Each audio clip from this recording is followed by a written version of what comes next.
এক কৃষক, খুব খেয়াল, এক কৃষক একটা গরু নিয়ে আম গাছের তলে দিয়া যাইতেছে।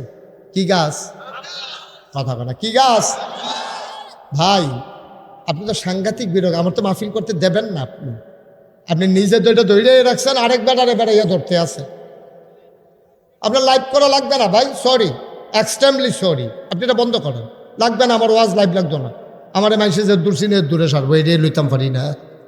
রায়ন, এটা বন্ধ করেন, বিরক্ত করতেছে। হ্যাঁ একটু অনুমতি দিছি দেখিয়া, হ্যাঁ যা শুরু করছে।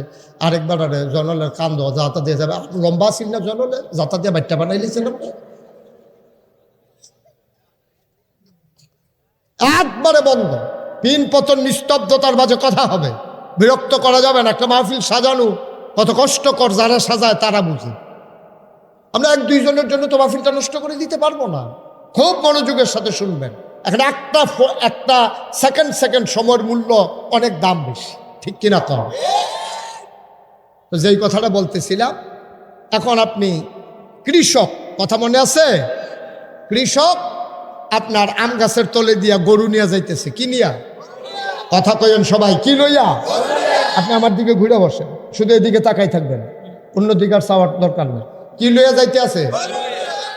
গরু লইয়া যাইতে আছে। যে গাছের নিচটা ছিল একটু নরম মাটি, তো গরু যখন ফাড়া দিছে মাটিটা একটু গাঁথা হইছে।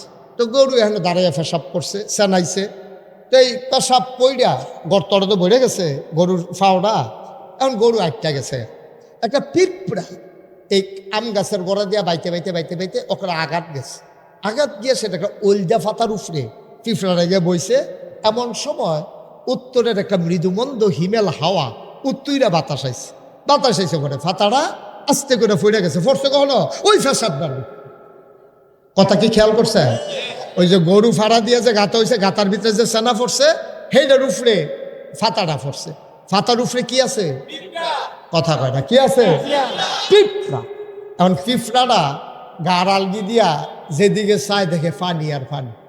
আরে বাপুরে, অথই মহাসাগর। পিঁপড়াটায় মনে মনে করে অবশ্যই এটা প্রশান্ত মহাসাগর হইতে পারে। আর আমি যে পাতায় আছি এটা নিশ্চয়ই টাইটানিক জাহাজ। এখন পিঁপড়ায় মনে করতেছে ফাতাটা হইল টাইটানিক জাহাজ আর সেনাটা হইল প্রশান্ত মহাসাগর। আচ্ছা, পিঁপড়ার মনের খবরটা যদি একটা মাইন্ডসে বুঝতো, যাবারা গরুওয়ালা এবারাই যদি বুঝতো মনে মনে পিঁপড়াটা কি চিন্তা করতে আছে, এবার আইস দিয়া জায়গাত বেহুশ হইল না, এবারে মনে মনে কইল বেলে, আরে পিঁপড়া তুই গরুর সেনারে মনে করস প্রশান্ত মহাসাগর অথই জলরাশি, আর আম পাতারে মনে করস টাইটানিক জাহাজ, তো ওই বই দই রহ, তুই পিঁপড়া যে রহ তোর আন্তাজ যদি হই রহ। তাইলে পিঁপড়া যেমন তার আন্তাজ তেমন আমি মানুষ হিসাবে যেই চিন্তা করি, আমি মনে করি আমি কত বিশাল চিন্তা করি। ওই পিঁপড়ার চিন্তা যেমন ওই মানুষের কাছে, আর মানুষের চিন্তা আমার আল্লাহর কাছে তার চাইতে আরো ছোট, ঠিক কিনা? লিল্লাহি নাহমাদুহু ওয়া নাস্তাঈনুহু ওয়া নাস্তাগফিরুহু ওয়া নাউযু বিল্লাহ ونعوذ بالله من شرور أنفسنا ومن سيئات أعمالنا من يهد الله فلا مضل له ومن يضلله فلا هادي له ونشهد أن لا إله إلا الله وحده لا شريك له ونشهد أن سيدنا وحبيبنا ومولانا عبده ورسوله الذي أرسله بالحق بشيرا ونذيرا وداعيا إلى الله بإذنه وسراجا منيرا قال الله تعالى في القرآن المجيد وفي فرقانه الحميد সবাই পড়ুন أعوذ بالله من الشيطان الرجيم بسم الله الرحمن الرحيم يا أيها النبي اتق الله ولا تطع الكافرين والمنافقين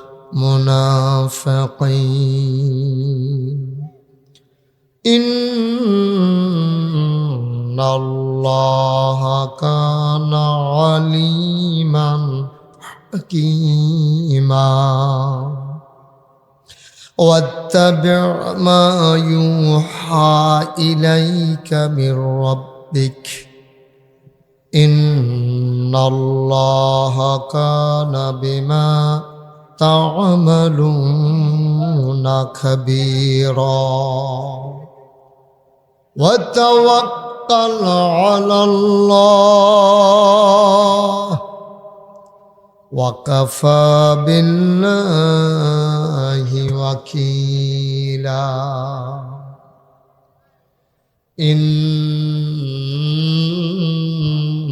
الله وملائكته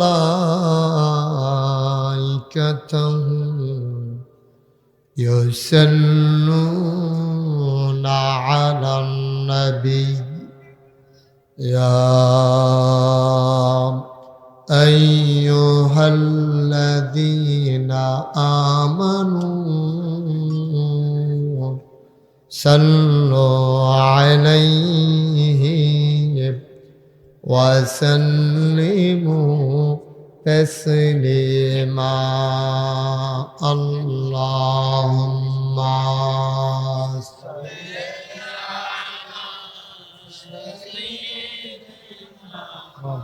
صل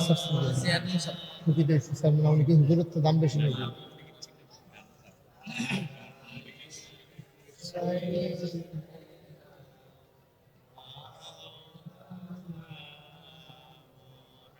জোরে সোরে মহব্বতের সাথে গলা ছেড়ে দিয়ে পড়ুন আল্লাহুম্মা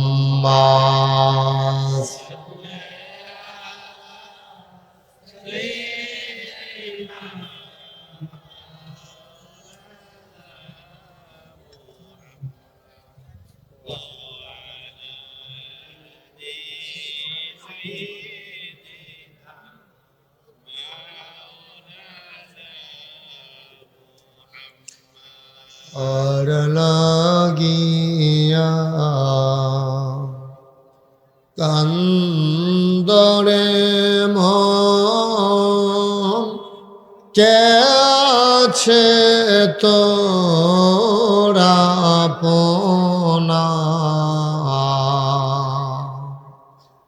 কার লাগিয়া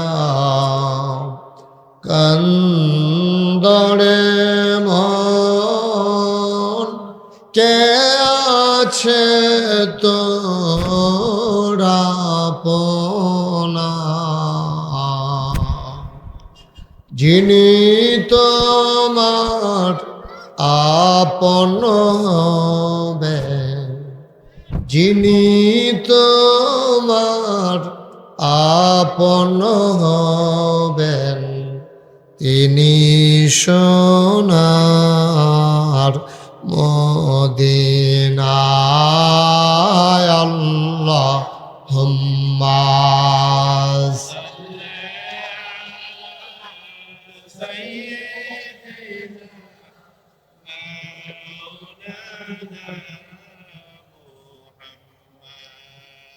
ওয়া আলা আলি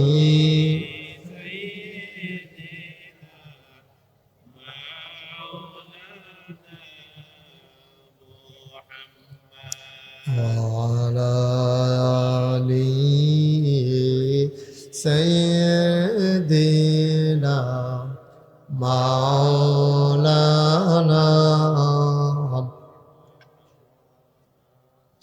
بلغ العلا بكماله كشف الدجى بجماله حسنت جميع خصاله صلوا عليه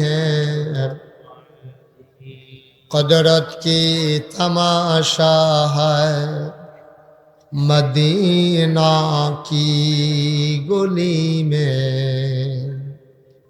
جنت کی نمونہ ہے مدینہ کی گلی میں بلغ العلا بکمالہ کشف الدجى بجمالہ حسنت جمیع خصالہ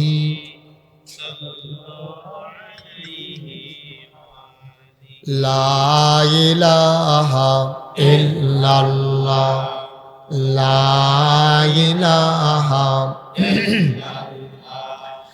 لا الہ পিছনে কি ফোন নাই, শুধু বালি ফোনটা লয়ে যায়। আপনি কিছু মনে করেন না। কেন এটা ফোনটা নিয়ে বালিশটা দাও, কষ্ট নিয়ে না। লা ইলাহা লা ইলাহা থ্যাংক ইউ লা ইলাহা লা ইলাহা লা ইলাহা লা ইলাহা লা ইলাহা ইল্লাল্লাহ মুহাম্মাদুর রাসূলুল্লাহ সাল্লাল্লাহু আলাইহি আল্লাহুম্মা সাল্লি ওয়া সাল্লিম ওয়া বারিক আলাইহি। সবাই পড়ি আলহামদুলিল্লাহ, জুড়ে পড়ি আলহামদুলিল্লাহ। আলহামদুলিল্লাহ।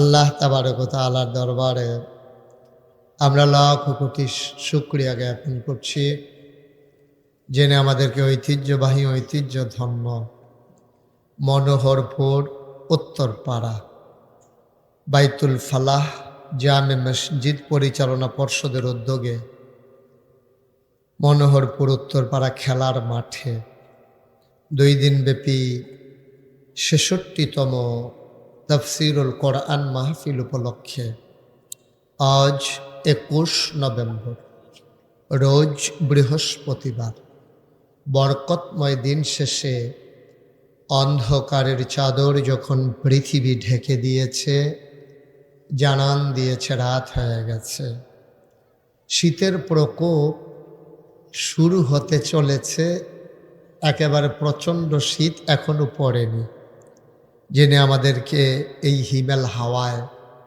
ক্লান্ত, পরিশ্রান্ত, অবসন্ন এ পিঠ যখন বিছানা চায়, দু চোখ যখন ঘুম চায়, দেহ যখন আরাম চায়, সব কিছু হারাম করে দিয়ে সুজলা সুফলা সোনার বাংলাদেশে এ অজপাড়াগায় নিবৃত পল্লীতে কুলু কুলু বেগে বয়ে যাওয়া গোমতী নদীর তীরবর্তী জায়গায় যিনি আমাদেরকে এই এলাকার হাজার হাজার মানুষ থেকে যাচাই করে, বাছাই করে, করুণা করে, দয়া করে, যিনি আমাদেরকে আজকে কবুল করে নিলেন, আলিশা মাবুদের দরবারে অবনত মস্তকে সশ্রদ্ধ চিত্তে হৃদয়ের সবটুকুন আবেগ, উচ্ছ্বাস, ভালোবাসা আবেগ উজাড় করে দিয়ে মাবুদের শিখানো কালেমা দিয়ে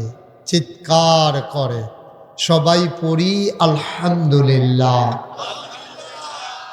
জনাব সাহেবে সদর, আজকের এই মাহফিলের জনাব সভাপতি বীর মুক্তিযোদ্ধা মোহাম্মদ আব্দুর রৌফ ভুইয়া, আজকের প্রধান অতিথি জনাব শেখ আবদুল্লাহ আল মামুন, প্রধান মেহমান আমার আদরের ধন কলিজার টুকরা নাগাইশ দরবার শরীফ মজলিসে সুর আর অন্যতম সদস্য জনাব ডাক্তার মোহাম্মদ মানির হোসেন, প্রধান পৃষ্ঠপোষক জনাব মোহাম্মদ জহিরুল কাইয়ুম ভুইয়া। এশান নামাজের পরে কথা বলেছেন সুদূর ঢাকা থেকে আগত হাফিজ আবু হানিফ আনোয়ারি চাঁদপুরি। কথা বলেছেন আমার পূর্বে সামান্য সময়, এলাকার মানুষ তো এর দূরে সারব। আমার প্রিয় ভাই জনাব হজরত মাওলানা আবু বকর সিদ্দিক উপস্থিত, এই এলাকার বিভিন্ন মসজিদের ইমাম সাহেবান, ওলামাই কেরাম, প্রিয় পরিচালক আমার আদরের ধন কলিজার টুকরা মোহাম্মদ কামরুল হাসান, উপস্থিত এই এলাকার মুরব্বিয়ানে আজম, কলিজার টুকরা যুবকেরা, পর্দার আড়ালের আমার মা ও বোনেরা, সবার প্রতি আমার আবারও আন্তরিক সশ্রদ্ধ সালাম। আসসালামু আলাইকুম ওয়া রাহমাতুল্লাহি ওয়া বারাকাতুহু।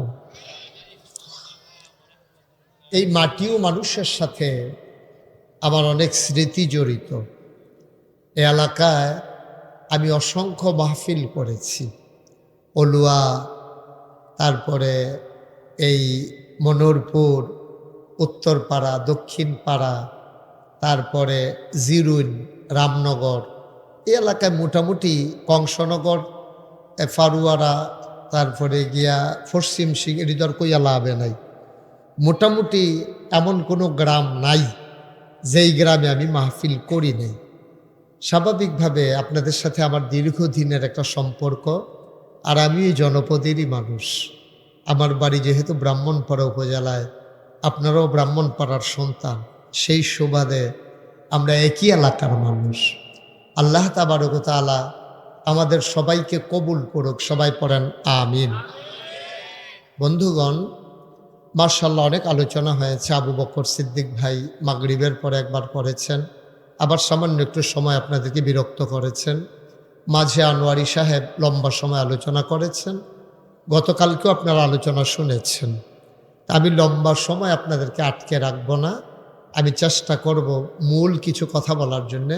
এ পরিবর্তিত সময়ে নতুন স্বাধীন বাংলাদেশে যে কথাগুলো জাতি গঠনে আমাদের দায়িত্ব, কর্তব্য, আমরা কি করা দরকার এই নতুন বাংলাদেশ বিনির্মাণে, সেই সম্পর্কে কোরআন এবং হাদিসের আলোকে যৎকিঞ্চিত আলোচনা। ওয়ামা তৌফিকি ইল্লা, আল্লাহ যেন কবুল করে, সবাই পড়েন আমিন।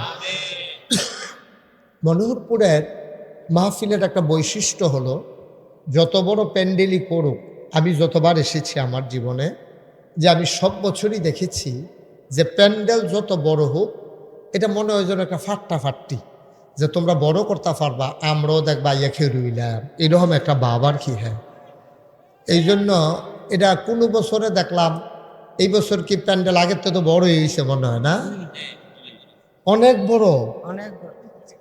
অনেক বড়। আমি তো কই কিছু বড়, এটা দিদি কয় অনেক বড় বলি। তা আগে এটা হইছে ছোটবেলা যেই ফুল উঠতে সাহস করতাম না, মনে হয় হ্যানতে ফললে মরে যায়, অন হেই ফুল উঠতে হ্যানতে ফাল দিয়েছে, কিচ্ছু হয় না। এটা বয়সের কারণে ছোট জায়গাটারেও আরো ছোট মনে হয়, বড়টারও ছোটর মতো লাগে। কি হলো কথা কি স্যার? এদিক দিয়ে একটু সরেন তো। এই ছেলে, এই তুমি কথা বললা কেন? আস্তে আস্তে চুপ।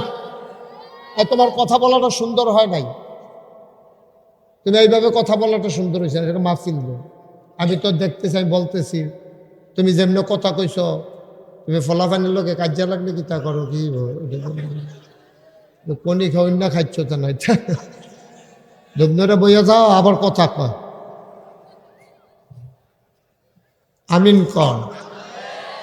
আমাকে একটু সুযোগ দিতে হবে। হ্যাঁ, আমরা পরস্পর কথা বলবো না। না, এখন মাইক ভালো আছে, আমি আরাম পাচ্ছি। ভিতরে শুনতে পাচ্ছেন? Okay fine. আর দরকার কি? ওই কামরুলে কয় স্পিকারটি যে আনলাম ভাড়া তো দেওয়ান লাগবো, বাজে না। আরে এত চিন্তা করো না কামরুল, তুমি বেশি হিসাবই হয়ে গেছো কত। মার হাবা কন জোরে, আরো জোরে। কিন্তু আমরা মন্নার ফের তারা কি জোর করবে গেছি তোমরা? আওয়াজ করে কইবা, যেটা কইটা কই লইয়া পড়বা। বলেন সুবহানাল্লাহ, বলেন আলহামদুলিল্লাহ, আল্লাহু আকবার। সবাই পড়েন আমিন। সামনের বছরে যখন প্যান্ডেল করা হবে, কামরুল মনে রাখবা, প্রতি বাসে 4টা করে টিউব দিবা। এমনে দিছো আবার হেমনে দিবা, তখন এই অন্ধকার অন্ধকার দেখা যাবে না। যেমন আমি পেছনের লোকগুলাকে দেখতে পাচ্ছি না।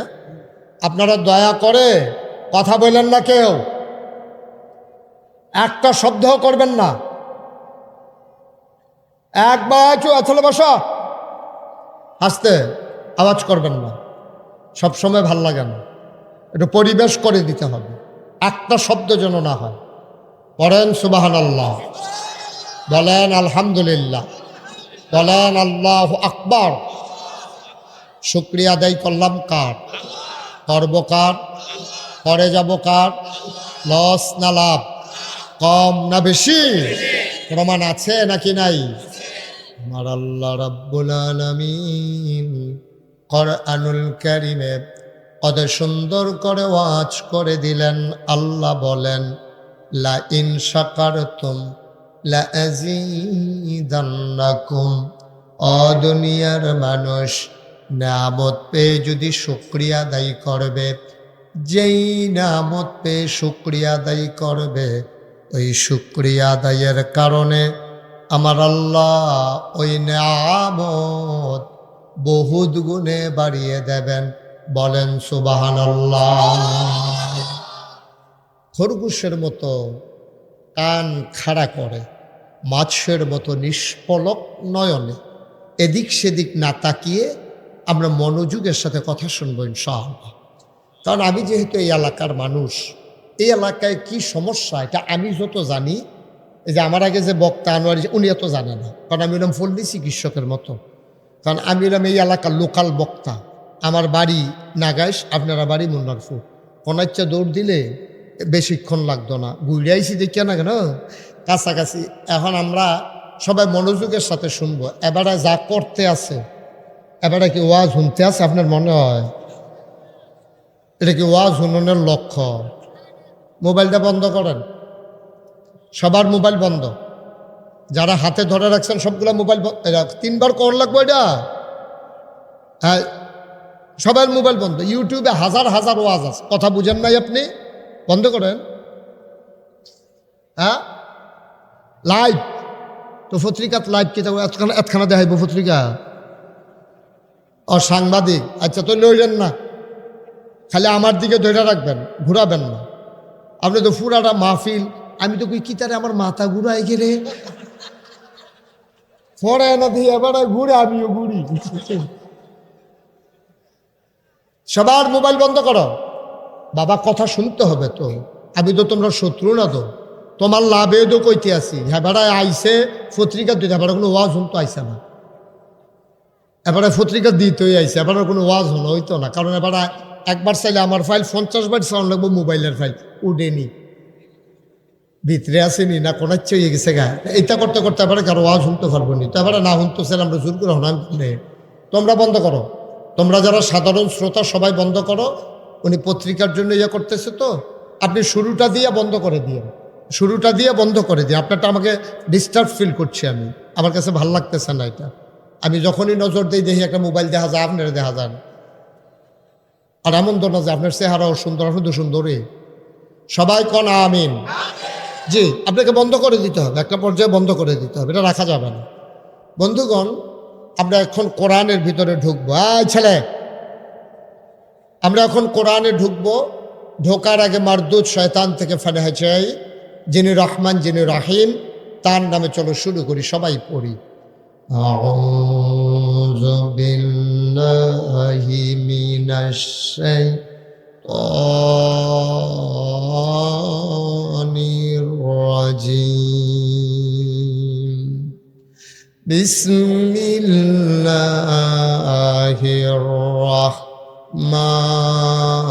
রাহমানির রাহিম। মারদুদ শয়তান থেকে ফানাহ চাই, যিনি রহমান যিনি রাহিম, তার নামে শুরু করি।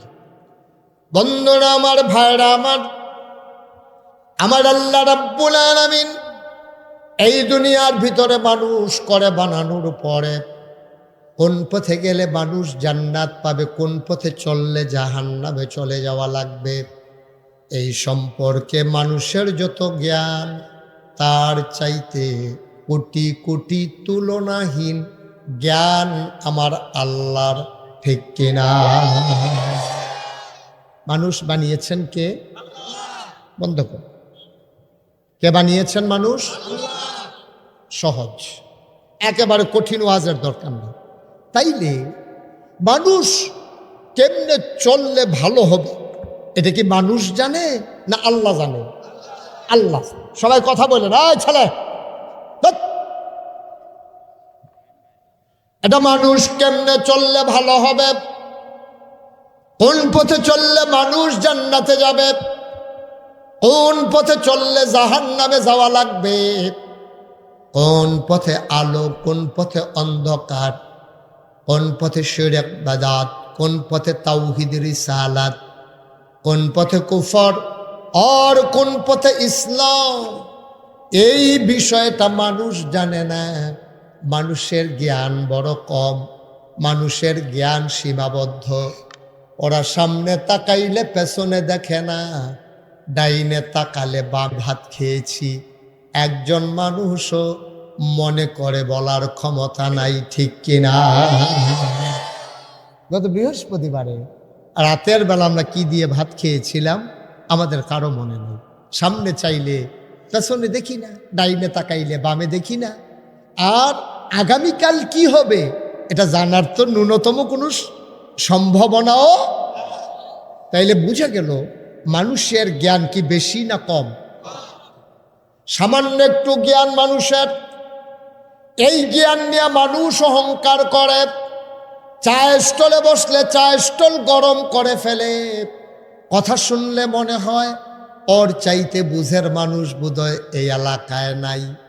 কিন্তু ভাই, আপনি জানেন না আপনার জ্ঞান কত কম, আপনি এটা বুঝেন না বলেই আপনি এত কথা বলেন, ঠিক কিনা?